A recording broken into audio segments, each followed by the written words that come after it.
It's one of the oldest historic monuments in Tehran, with countless glazed tiles that tell you stories of rulers and people coming by. Where do you think we're headed next? Well, let me give you a clue. It's an impressive palace with an outstanding architecture. Any guesses? Let's enjoy the Golestan Palace.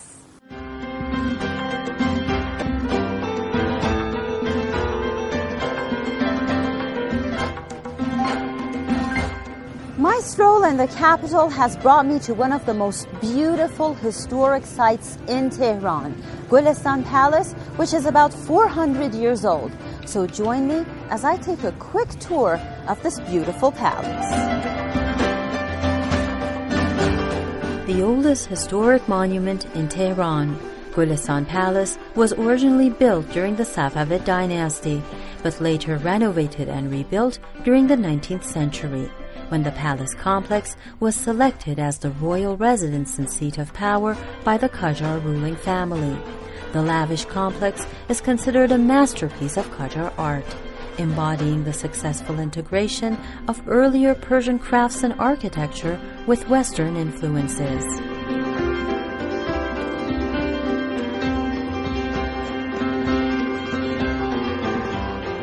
Well, it's something which we don't have actually in Slovakia, or actually in Europe. So this is very ancient culture, so I'm very impressed. I thought it was very beautiful and intricate, and I thought it was very detailed, and it had a lot of tradition behind it as well, so I liked it.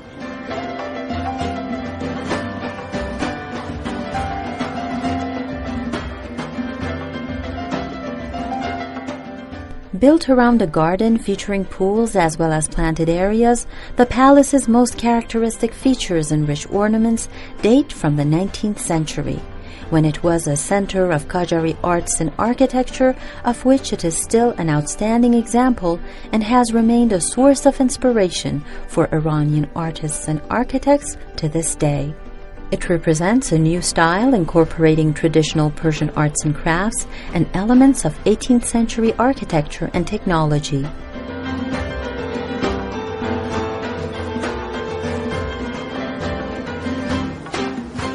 We are in the biggest hall of the main palace at Golestan.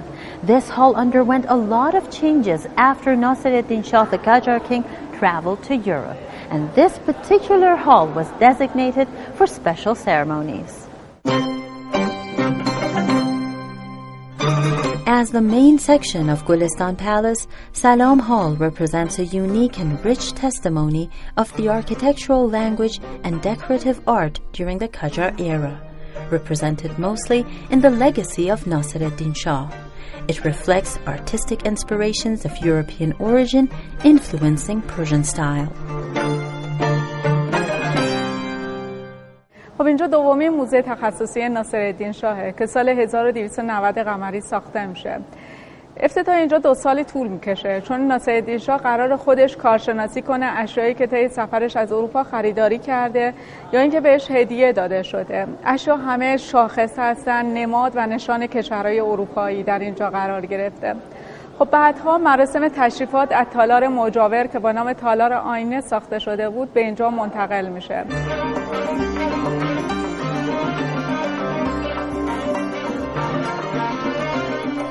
The sparkling interior of Golestan Palace is what makes it stand out. Mirrors have been used extensively to decorate the interior of buildings in Iran, and Iranian craftsmen have developed this particular art over centuries. It requires a great deal of finesse and attention to detail. It's for sure something that you cannot see in Europe or any other place, and it's very specific for Iran, and I really like how it's used to enlight the space of the palace, and it for sure gives a totally specific feeling to the space, which I really like. I believe it's really good to look into the past to get inspired and to take those ideas to the future. So it's very good to be in a place like this to get inspired.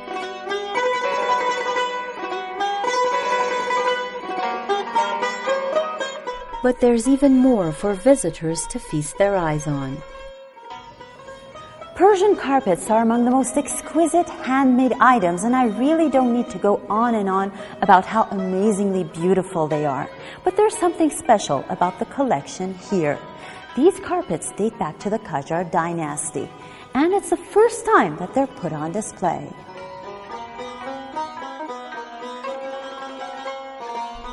By all measures, the 18th century was the height of fabulous Persian rugs.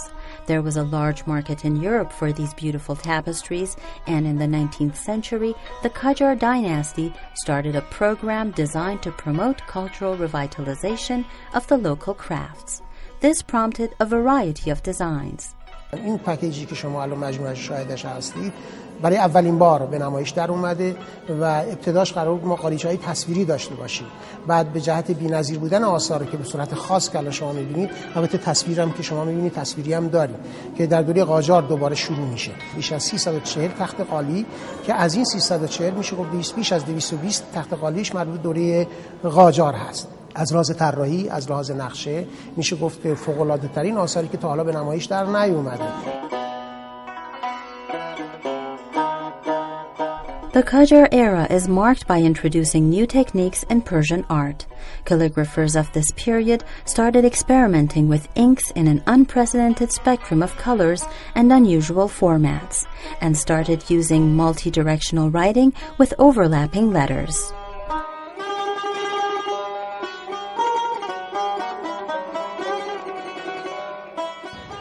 On est venu dans ce palais puisque c'est un incontournable de Téhéran. Et on a déjà visité donc le tombeau, si je dis pas de bêtises, à l'entrée, et le palais des miroirs.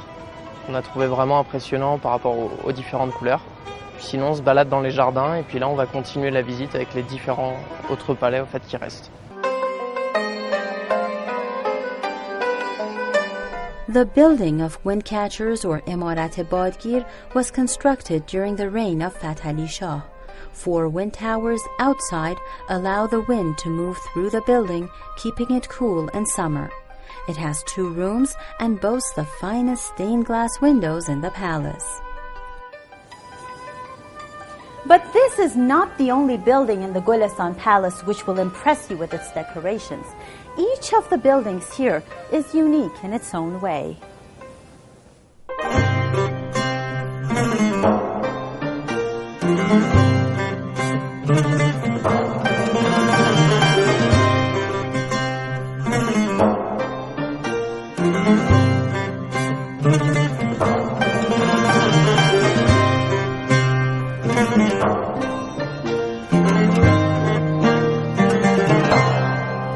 For many years, Shamsul-Imare was the tallest building in the capital.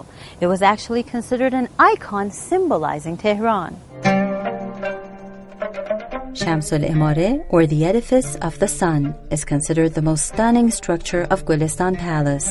The idea of building a tall structure came to Nasiruddin Shah, who wanted to have a panoramic view of the city. The construction of the building began in 1865 and it was completed in 2 years. Now, all of the beautiful buildings that you just saw are located in an immense garden, a garden which itself is a great example of Persian-style gardens.